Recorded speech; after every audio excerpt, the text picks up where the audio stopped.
ایسی کون کون سی چیزیں آپ کے ذہن میں؟ بہت ساری ہوں گی، ظاہر ایک دو اگر شیئر کریں ہم سے، کہ جو پاکستان کو، وطن عزیز پاکستان کو دیگر دنیا کے ملکوں سے ممتاز کرتی ہیں اور آپ سمجھتے ہیں کہ واقعی یہ بہت بڑی ہمارے پاس ایک نعمت موجود ہے جس کی قدر ہونی چاہیے. کیونکہ جب تک ان چیزوں کا احساس نہیں ہوگا نا، ورنہ ہمیں لگتا ہے اگر میں ایک گاؤں میں رہتا ہوں اور وہاں جناب ایک واقعہ ہو گیا تو میں سمجھتا ہوں پورا پاکستان جو جناب اس برائی میں ملوث ہے. تو یہ اس خول سے باہر نکلنا بہت ضروری ہے. جب تک اپنے وطن سے پیار ہی نہیں ہوگا تو ہم وطن کی جس کو کہتے ترقی کے لیے کیسے سوچیں گے؟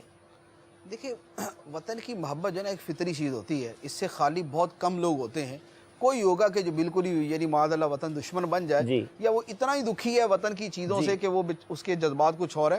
ایسا ہوتا نہیں ہے کہ وطن کی محبت سے خالی ہو. آدمی اصل میں حالات سے مجبور ہو کے ہی کسی دوسری طرف رخ کرتا ہے. اب جہاں تک کچھ چیزیں وہ ہوتی ہیں جو ہر وطن والے کو اپنے وطن کے ساتھ وابستہ رکھتی ہیں، ٹھیک ہے نا. اس میں یعنی اگر وہ ہمارے پاس ہے تو وہ دوسرے کے پاس بھی ہے. اگر ہمیں اپنے وطن کے اندر ایک سکون محسوس ہوتا ہے، یعنی اگر جیسے ہم بیرون ملک سے آئیں، اب بھلے ہم جناب پوری دنیا کی سیر کر کے آئیں اور جناب کیا مونٹی کارلو اور کیا سوئٹزرلینڈ اور کیا یہ اور وہ سب دیکھ کے آ گئے، لیکن جو سکون ہمیں اپنے وطن کی سرزمین پر اترنے سے ملتا ہے نا، وہ دوسرے وطن میں جانے سے نہیں ملتا. لیکن یہ فیلنگ صرف ہماری نہیں، یہ فیلنگ ہر ملک والے کی. وہ اپنے ملک میں جب واپس جائے گا تو وہ جو ایک اس کو انسیت ہے، ایک مانوسیت ہے. اصطلاح ہے نا ہوم سکنس. ہوم سکنس تو باہر جا کے ہوتی ہے نا. میں کہہ رہا ہوں کہ وہ ہوم سکنس لفظی اس لیے کہ ہر وہ شخص جو اپنے ہوم سے دور ہے، یاد وطن جس کو وہ یاد وطن ضرور آتی ہے. تو یاد وطن کا مسئلہ تو ہر شخص کے ساتھ ہوگا. دوسری وہ چیزیں ہیں کہ یعنی یوں ہے کہ ہمارا ملک جو ہے وہ سپیریئر ہے دوسرے ملک سے فلاں چیز میں. اس میں بھی دونوں پہلو ہوتے ہیں.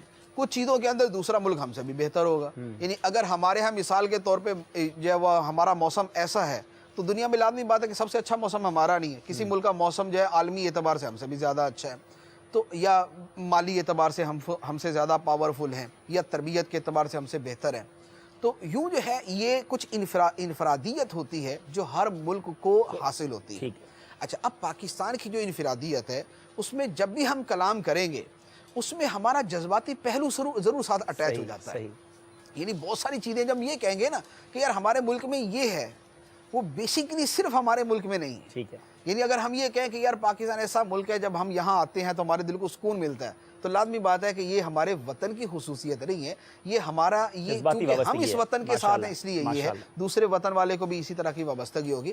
بقیہ مجموعی طور پہ یہ ہے کہ یہ خطہ جو ہے یہ ایسی بے شمار چیزوں کے اوپر مشتمل ہے، ایسی بے شمار خوبیوں کا حامل ہے کہ جو واقعی شاید دوسرے ملکوں میں چیدہ موجود ہے، لیکن الحمدللہ ہمارے ہاں مجموعی طور پر موجود ہے.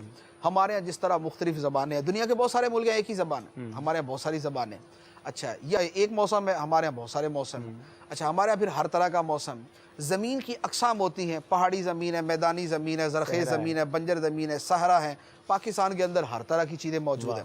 اچھا، ذہانت کے اعتبار سے بھی یہ ہوتا ہے کہ کئی ملک ایسے ہوتے ہیں کہ جن کے لوگوں کی ذہانت اوسط ہوتی ہے، یعنی مڈل کلاس ذہانت ہوتی ہے کہ وہ کبھی بھی کوئی بڑا جو یعنی مائنڈ کے ساتھ تعلق رکھنے والی کوئی چیز ہے وہ بڑی کریٹیوٹی نہیں کر پاتے. ہمارے ہاں وہ چیزیں یعنی دماغی صلاحیت کے اعتبار سے ہمارے ہاں اس قدر یعنی بلندی ہے کہ آپ یعنی جس کو ٹیلنٹ کہتے ہیں، انبلیویبل ٹیلنٹ، اس کا انبلیویبل ٹیلنٹ ہے. یعنی ہمارے ہاں ریکارڈ توڑنے کے اندر آتے ہیں تو کون سا دنیا کا ریکارڈ ہے جو ہمارا ملک نہیں بنا؟ وسائل نہ ہونے کے باوجود وہ کامیابیاں پاکستانیوں نے حاصل کی. ذہانت، صلاحیت، قوت، طاقت. مثال کے طور پہ فوج کے اعتبار سے یہ ہماری فوج دنیا کی بہترین فوجوں کے اندر شمار ہوتا ہے. حالانکہ اس کے وسائل اتنے تھوڑی وسائل نہیں ہوتے. ہمارے ہاں جو ایجادات ہے، مثال کے طور پہ یعنی ایٹامک انرجی ہے، ہمارے ہاں جس طرح حاصل کی گئی ہے وہ دوسرے ملک میں اندر کہاں اس طرح حاصل کی جاتی ہے؟ دنیا کی 7ویں ایٹمی قوت، 240 ملکوں میں 7واں نمبر لے لیں. اچھا، پھر ہمارے یہاں ایک اور بڑی شاندار چیز ہے، جتنے بدترین حالات ہمارے ملک پہ آتے ہی رہتے ہیں نا، اتنے شاید ہی کسی دنیا پہ پھر بھی قوم زندہ ہے. اچھا، اس کے علاوہ جیسے غربت جیسے کی جاتی ہے، معاشی طور پہ بدحالی ہو جاتی ہے، حالات خراب ہو جاتے ہیں، جو کرائسس آ جاتے ہیں کاروبار پر بھی، آمدنی پر بھی. لیکن آپ کو یاد ہوگا کہ جب بھی پاکستان پر کوئی آفت آئی، چاہے زلزلے کی آئی، چاہے سیلاب کی آئی، جس طرح قوم یکجا ہوتی ہے، جس طرح مل کر اپنے بھائیوں کے لیے دن رات لوگ نکل پڑتے ہیں.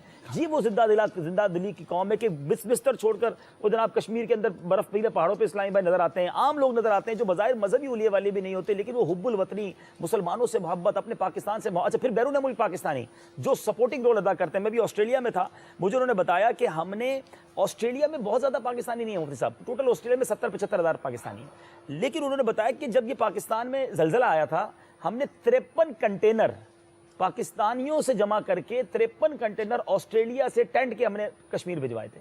یعنی یہ کیا ہے؟ وطن سے دور ہے، خوش ہیں، مزے میں، لیکن وہ جو ایک محبت، یگانگیت آل اوور دا ورلڈ، جہاں جہاں وہ آپ نے بات کہی نا، پاکستانی ہیں، بہت بڑی تعداد میں بیرون ملک ہیں، لیکن دل ان کا پاکستان کے ساتھ دھڑکتا ہے.